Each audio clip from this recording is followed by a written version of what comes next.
எபிரேயர் நிருபம் 11ஆம் அதிகாரம் 13வது வசனத்தை வாசியும்.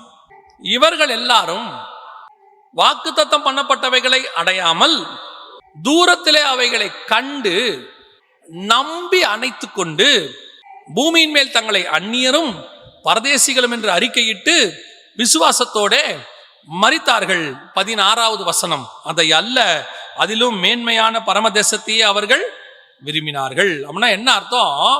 அவங்களுக்கு ஒன்று வாக்கு பண்ணார் ஆண்டவர், பரமதேசம். அதுக்கு முன்னாடி 9, 10, 11 தேசத்தை ஆசைப்பட்ட ஆபிரகாம் தான் அவரு. இப்ப அவருக்கு தெரிஞ்சிருச்சு எனக்கு ஒன்று இருக்கு, மேன்மையான பரமதேசம். இப்ப அவர் சொல்றாரு அவைகளை வாக்குத்தத்தம் பண்ணப்பட்டவைகளை அடையாமல். அந்த வசனம் சொல்லுது வாக்குத்தத்தம் பண்ணப்பட்டவைகளை அடையாமல். அப்படின்னா என்ன அர்த்தம்? அவருக்கு அது கிடைக்கலையாமா, வாக்குத்தத்தம் பண்ணப்பட்டது கிடைக்கலையாமா, அடையாமல். அடுத்து தூரத்தில் அவைகளை கண்டு நம்பி அணைத்து கொண்டு. இதைத்தான் 8ஆம் அதிகாரத்துல பவுல் சொல்றாரு, நாம் காணாததை நம்பினோமாகில் அது வருகிறதுக்கு பொறுமையோட காத்திருப்போம். காண்கிறதை நம்புவது நம்பிக்கை அல்ல.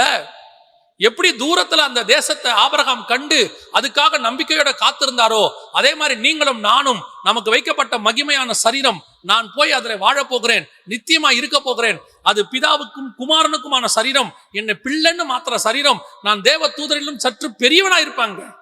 பூமியில தான் நான் தேவ தூதரிலும் சற்று சிறியவன். அங்க போனா நான் தேவனுடைய பிள்ளை. அந்த சரீரம் வருவதற்கு நான் பொறுமையோட காத்திருக்கிறேன். யோசித்து பாருங்க. அப்படின்னா அந்த மேல எவ்வளவு வாஞ்ச இருக்கணும், அதை எப்படி விரும்பணும். ஒவ்வொரு நாளும் ஒரு எக்ஸைட்மெண்ட். நைட்டு தூக்கம் வராதில்ல, காலையில போறோம் எக்ஸ்கர்ஷனுக்குன்னா, அந்த மாதிரி ஒவ்வொரு நாள் இரவும் ஒவ்வொரு தியானமும் இதைத்தான் வசனம் சொல்லுது. அவர்கள் நம்பி அணைத்து கொண்டு தேவனோடு கூட சஞ்சரித்து கொண்டிருந்தார். என் விருப்பம் வாஞ்சை எல்லாம் அது. இங்க என்னையா கிடைக்கும்? என்ன வேணாலும் கிடைக்கட்டும். எத்தனை கலர் ட்ரெஸ் போடுங்க, எல்லாம் பழசா போயிடும். ஒரு நாள் அது மேல வெறுப்பு வந்துடும். எத்தனை கலர் போடுங்க, என்ன வேணா விரும்பி பாருங்க, எல்லாம் பெருசா போயிடும். அது மேல நமக்கு வாஞ்சியே இருக்காது. ஒரு பீரியட்ல போர் அடிச்சிடும். நீ இப்ப இருக்கிறது மேல உனக்கு வெறுப்பு வரணும்னா இன்னொன்னு மேல ஆசை வரணும். அது வந்தாதான் இது போகும். எது மேல ஆசை வரணும் தெரியுமா? உனக்கு நியமிக்கப்பட்டிருக்கிற அந்த சரீரத்தின் மேல உனக்கு ஆசை வந்து நீ காத்திருக்க தொடங்கினாதான் இந்த சரீரத்தின் மேல உங்களுக்கு வெறுப்பு வரும். இது மேல இருக்கிறதான அந்த வெறி போகும். இந்த வாஞ்ச இருக்குல்ல, அப்படியே இது மேல ஒரு வெறுப்பு, இதெல்லாம் எப்போ உனக்கு உடையும் தெரியுமா? இதெல்லாம் உடைஞ்சு அதல்ல அதிலும் மேன்மையான பரமதேசத்தை அவன் நாடினான். இன்னொன்னு இருக்கு, இது எல்லாத்த விட லட்சம் மடங்கு கோடி மடங்கு மகத்துவமானது. ஒரு 80 வருஷத்துல அழியிற இதுவே இப்படி இருக்கும்னா, அதுவும் அழிய போற பூமியில இருக்கிற மண்ணுல செய்யப்பட்டது, ஜஸ்ட் மண்ணுல செய்யப்பட்டது. நீங்களே எடுத்துக்கோங்க, உங்க வீட்டில் இருக்கக்கூடிய தட்டு பீங்கான்ல செஞ்சிருப்பாங்க, ஒரு கப் அண்ட் சாசர் பீங்கான்ல செஞ்சிருப்பாங்க, அழகா டெக்கரேட் பண்ணிருப்பாங்க. அதை அப்படியே கொண்டு வந்து முன்னாடி வைப்பாங்க, பார்க்க ரொம்ப அழகா இருக்கும். நீங்க என்னதான் செஞ்சாலும் அதை கொண்டு போய் பேங்க் லாக்கர்ல அடமானம் வைக்க முடியாது. அதை கொண்டு போய் ஒரு மார்வாடி கடையில அடமானம் வைக்க முடியாது. அழகா இருக்கு அல்ல, அவ்வளவுதான். அது ஒரு பீங்கான், ஒரு மண்ணுல செய்யப்பட்ட ஒண்ணு. அழகா இருக்கு, காஸ்ட்லி. ஒரு இடத்துல அது இல்லாமல் போகும். நான் ஒரு நாட்டுக்கு போயிருந்தேன். அப்போ அந்த நாட்டுல முன்னாடி ராஜாவா இருந்தவர், அவருடைய அரண்மனை இருக்கு, சுத்தி காட்டுறாங்க. அப்ப அங்க இருந்த சகோதரர் சொன்னார், வாங்க இந்த ஒரு அரண்மனையை சுத்தி பார்க்க போவோம்னு சொன்னார். அப்ப போகும்போது இந்த அரண்மனையை சுத்திட்டே வரும்போது ஒரு அரண்மனைக்கு பின்னாடி ஒரு இடத்துல ஒரு சேர் ஒன்று இருந்துச்சு, கவனிப்பாரற்று கடந்தது. அது அப்படியே ஒரு ரூம்குள்ள கடந்தது. அப்போ நான் அவர்கிட்ட கேட்டேன், இது என்ன ஒரு ரூம், இது உள்ள ஒரு சேர் கிடக்குது அப்படின்னு. அவர் சொன்னாரு, இதுதான் இவருக்கு முன்னாடி இருந்த ராஜா வச்சிருந்த சேரு. அவர் செத்த உடனே அந்த சேரை தூக்கி போட்டாங்கன்னு. இப்ப யோசிச்சு பாருங்க, அவர் உட்கார்ந்து இருக்கும் போது அந்த சேருக்கு என்ன மரியாதை, எவ்வளவு பெரிய மரியாதை. அந்த சேர்ல அவர் உட்கார்ந்தாருன்னா ராஜா உட்கார்ந்து இருக்கிறாரு, அதுக்கு பேரு சிங்காசனம்.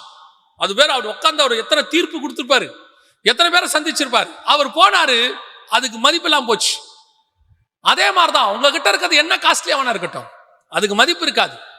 ஒரு நாள் அப்படியே யோசிச்சு பாருங்க, இந்த பீங்கான் தட்டுக்கு பதிலா உங்க வீட்டுக்குள்ள ஒரு லாக்கர்ல ஒரு 1/2 சவரன்ல மோதிரம் இருக்கு, 1/2 சவரன் மோதிரம்.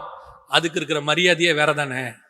அதுக்கு ஒரு மரியாதை. இது பீங்கான் அழகு, டெக்கரேட்டிவ், என்ன வேணா இருக்கட்டும். இது 1/2 சவரன் பியூர் கோல்டு, அதுல ஒரு பேட்டினம் வச்சிருக்காங்க, முத்து வச்சிருக்காங்க, அவ்வளவுதான். அதுக்குரிய மரியாதையா தனி. அதே மாதிரி தான் நீங்க இந்த பூமியில இருக்கிற எவ்வளவு மேன்மையா உங்க சரீரத்தை வச்சிருந்தாலும் எவ்வளவு டெக்கரேட்டிவா வச்சிருந்தாலும் என்ன பண்ணாலும் ஒரு நாள் இது மரியாதை இல்லாமல் போகும். உள்ளுக்குள்ள இருக்கிற ஆத்துமாக்கு தான் மரியாதை. அதுக்கே நீங்கள் இவ்வளவு பிரயாசப்படுவீர்கள் என்று சொன்னால், அழியாத நாட்டிலே, நித்திய ஜீவன் உள்ள நாட்டிலே, நித்தியமாய் இருக்கிற ஒரு சரீரம் மண்ணிலே செய்யப்பட்டது அல்ல, அது கர்த்தருடைய வார்த்தையினாலே ஆவியினாலே செய்யப்பட்ட ஒரு மகிமையின் சரீரம்.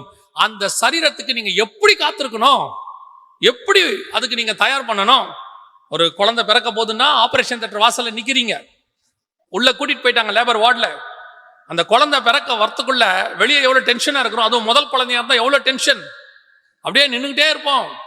அந்த குழந்தை அழுகுற சத்தம் ஏதோ ஒன்று கேட்டோன்னு பரபரப்பு. அந்த குழந்தைய வெளியே கொண்டு வரத்துக்குள்ள என்ன குழந்தை ஆனா பெண்ணா எவ்வளவு பரபரப்பு. ஒரு குழந்தை பிறந்து வெளியே வரத்துக்குள்ள இவ்வளவு பரபரப்பு இருக்குதே. உங்களுக்காகவும் எனக்காகவும் 2000 வருஷமா ஒரு சரீரத்தை கர்த்தர் செஞ்சுக்கிட்டு இருக்கிறாரு. அது வெளிப்பட போகுது. அப்படின்னா அதுக்கு நம்ம எப்படி காத்திருக்கணுங்கிறார் பவுல்.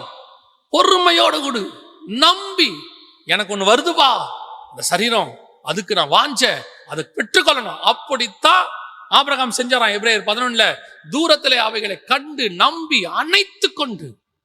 என்னங்க நம்பி அணைத்து கொண்டு?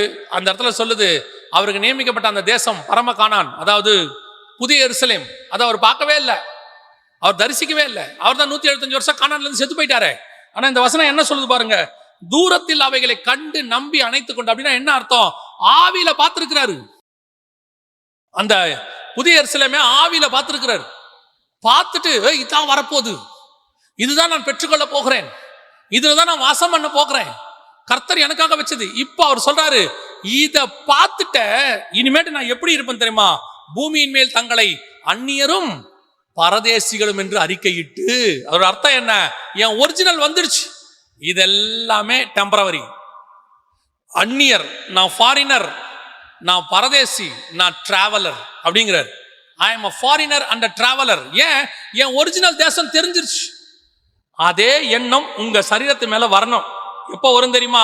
நீங்க அதை பார்த்தீங்கன்னா, ஆபிரகாம் புதிய எருசலேமை ஆவியில தரிசித்தது போல பவுல் சொல்றாரு, நாம அதை தரிசிக்கணும், அதை பார்க்கணும், ஆவியில உணரணும்.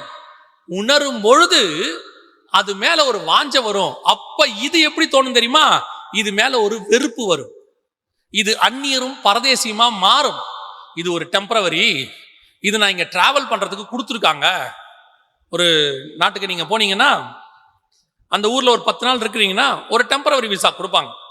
கொடுத்தது மட்டும் இல்ல, அந்த 10 நாளுக்கு நீங்க ஒரு கார் எடுத்து சுத்தலாம். அந்த காரை உங்களுக்கு உங்க பாஸ்போர்ட் காப்பியை கொடுத்தீங்கன்னா அந்த கார் கொடுப்பாங்க டிராவல் பண்றதுக்கு. நீங்க அங்க டிராவல் பண்ணலாம். திருப்பி வரும்போது அந்த காரை விட்டுட்டு காசை கட்டிட்டு அந்த பாஸ்போர்ட் காப்பியை நீங்க ரீகைன் பண்ணிக்கலாம், இல்லைன்னா அதை நீங்க இது பண்ணிக்கலாம். யோசிச்சு பாருங்க, அந்த கார் டெம்பரவரி, ஆனா நீங்க சுத்தலாம். அந்த தேசத்துல இருக்கிற வரைக்கும் நீங்க சுத்தலாம். அந்த காருக்கு தேவையான டீசல் அங்க போட்டுக்கலாம், ஏதாவது ரிப்பேர் ஆச்சுன்னா ரிப்பேர் பண்ணிக்கலாம், இல்லையா அதை விட பெட்டர் கார் கூட எடுத்துக்கலாம். ஆனா அது டெம்பரவரி, அதல்ல உங்கள் கார். அதே மாதிரி தான் இந்த பூமியில் நீங்களும் நானும் டெம்பரவரி. அதுவும் இப்ப இருக்கிற இந்த கால ஜனங்கள் ரொம்ப டெம்பரவரி. ஏன் தெரியுமா?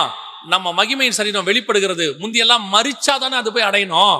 இப்ப அப்படி இல்ல, உயிரோடு இருக்க போறோம், தேவன் கொண்டு வர போகிறார், அவரே எடுத்துட்டு வர போறார். அப்ப நான் எவ்வளவு வாஞ்சையாய் அதை பொறுமையோட காத்திருக்கணும், எவ்வளவு வாஞ்சையா எதிர்பார்க்கணுங்கிறார்.